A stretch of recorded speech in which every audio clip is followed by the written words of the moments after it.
Coming up on Headline News, Lancashire councillors' concerns following council tax increase.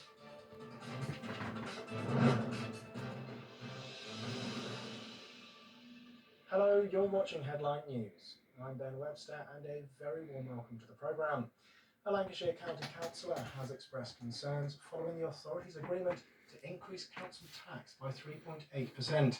This means there will be a 1.8% general council tax increase and an additional 2% adult social care precept, a levy that councils can add specifically to fund adult social care services. Councillor Michael Lavalette told That's TV that with some people already struggling, any increase of council tax will make it more difficult for people. Reform have made a big play that they have not increased council tax as much as they may have done. Well, this isn't what they were elected on back almost a year ago. And I know they made some strong protests in the meeting yesterday, but we have the literature to prove it, that their election promises was about not increasing council tax and filling all the potholes. So they have not honoured that election promise. The bit that Reform doesn't tell you a bit about is local governments, unusually, it's usually just a one-year settlement, but for this year, for this time, it's actually a 3-year settlement.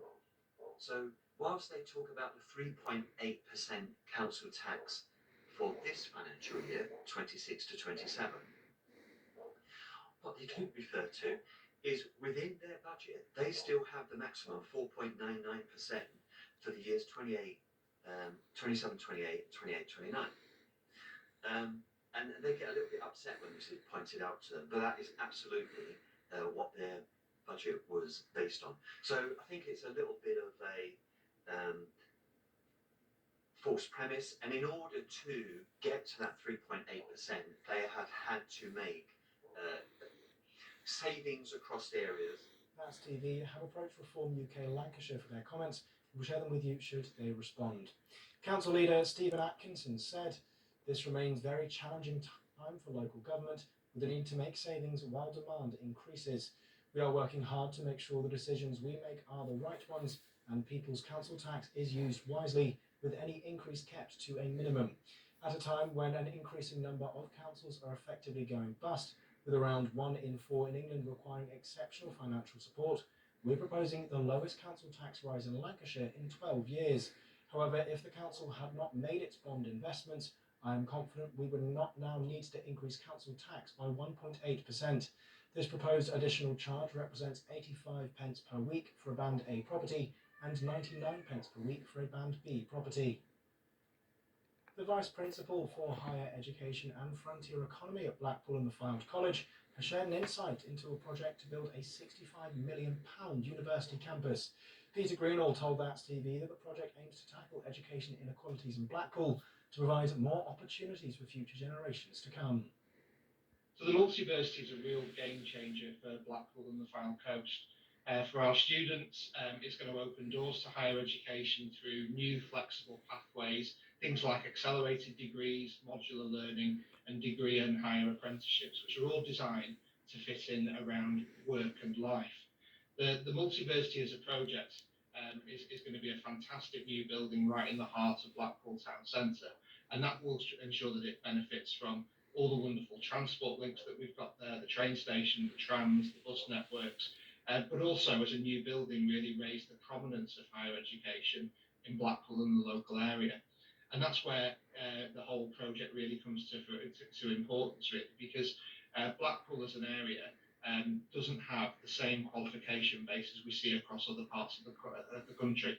So across England, generally speaking, around 44% of people in the population have a higher level qualification, and that's as low as 29% in Blackpool. And what that means is that the people of Blackpool have got less opportunities to access highly skilled and higher paid jobs. So the multiversity is all about changing that. It's about expanding access to higher education, bringing up 70 courses in that flexible way that I've just outlined, with a real drive to try and improve social mobility through an inclusive approach that really makes a higher education accessible for all. Elsewhere, a mother paralysed by her partner from Chipping near Preston has said she wants to help other domestic violence victims escape abusive relationships. Trudy Burgess had her spinal cord severed by Robert Easom after she told him she was leaving him. Easom, described as being a Jekyll and Hyde monster, was jailed for 16 years after being convicted of wounding with intent. In a statement read by her brother Charlie outside Preston Crown Court, Trudy said if her voice can help one woman leave before violence escalates, then something positive will come out of all of it.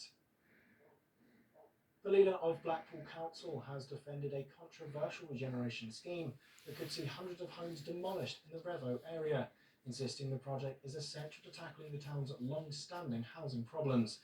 The Reverend Matt Lockwood of Beacon Church on Reeds Avenue is one of the scheme's fiercest critics and called it a mass dispersion of vulnerable people. Councillor Lynn Williams described the development as central to the council's efforts to improve living conditions and stamp out poor quality housing.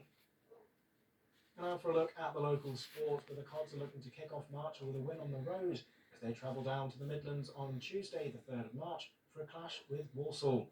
Town won in emphatic fashion in the fixture last year, running out 6-2 winners thanks to goals from Ronan Coughlin, Caden Hughes, Matty Virtue and Mark Helm. And now for a quick look at what's going on in your local area. The Blackpool 80s Weekender has unveiled another wave of additions to its lineup for the event, taking place on the 25th and 26th of September at the Winter Gardens in Blackpool. The artists performing include Johnny Hates Jazz, whose anthem Shattered Dreams helped define the late 80s sound, as well as Katrina, formerly known as Katrina and the Waves.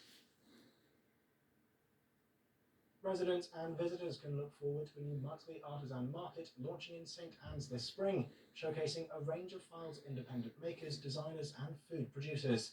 The first market takes place on the 11th of April from 10 AM to 4 PM, with events continuing on the second Saturday of every month throughout 2026.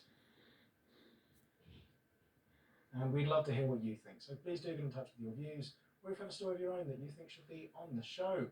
Follow us on X, That's TV Lancs. Get in touch on Facebook by searching for That's TV Lancashire, or you can write to us by dropping an email to lancashire@thats.tv.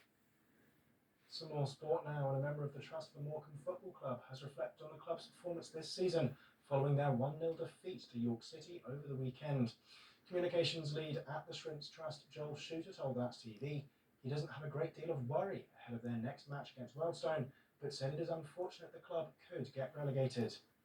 At the end of the day, we've scored 8 goals in 2 games in the games leading up to York, so I don't really have a great deal of worry about what's going forwards. I think the way that Jim Bentley's kind of rearranged the side a little bit, even though we kind of nominally, in terms of personnel, don't have as many attacking players in the pitch as maybe we did under our previous manager. It's that's not what goal scoring's about. It's picking the right moments, having kind of combinations around the pitch, and being proactive and positive in your play.